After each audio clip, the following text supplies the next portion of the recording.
স্বপ্নপুর গ্রামের কাঠুরে মনোজ বিয়ের 2 বছরের মাথায় ছেলের জন্ম দিতে গিয়ে অকালে প্রাণ হারান মনোজের স্ত্রী রূপা। এরপর থেকেই সেই নবজাত বাচ্চাটিকে দাদিই বড় করতে লাগলেন। কিন্তু নবজাত বাচ্চাটি ক্ষুধার কারণে গগনবিদারী চিৎকার করতে থাকে, আর দাদি জুলেখা বেগম শিশু বাচ্চাকে কোলে নিয়ে অনেক ধরনের ছড়া বলতে থাকেন।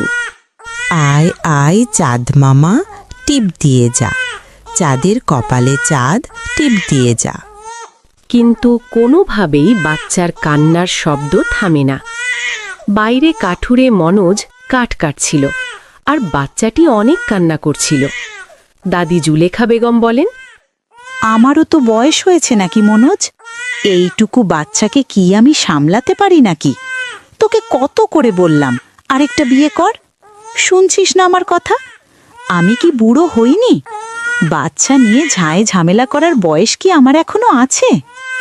না মা, আমাকে দ্বিতীয় বিয়ের কথা বলো না মা।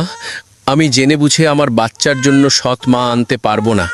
আর তাছাড়াও বিবাহিত বাচ্চা আছে জানার পর কোন মেয়ে আমাকে বিয়ে করবে বলো তো? আমার বাপের গায়ের রমিজ মণ্ডলের মেয়ে রুমেলার কথা মনে আছে তোমার? রমেজ কাকার মেয়ে? হ্যাঁ মা, মনে আছে। আমি তো শুনেছিলাম ওর বিয়ে হয়েছে। বিয়ে হয়েছিল, কিন্তু বিয়ের 1 বছরের মাথায় ওর স্বামী খোদার মেহমান হয়ে গেছেন।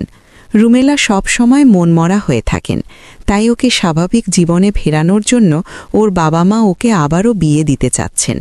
তুমি যদি রাজি থাকো তাহলে আমি তোমাদের বিয়ের ব্যাপারে কথা বলবো।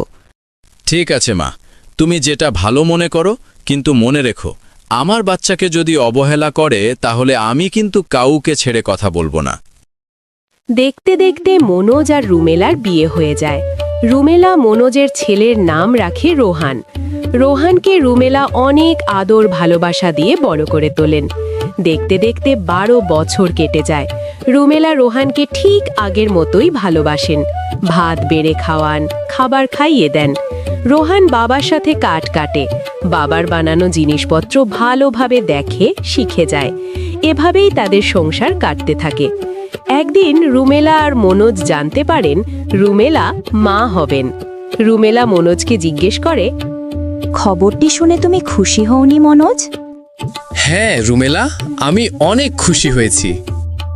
রুমেলার কোল জুড়ে আসে একটি শিশুকন্যা, কিরণ।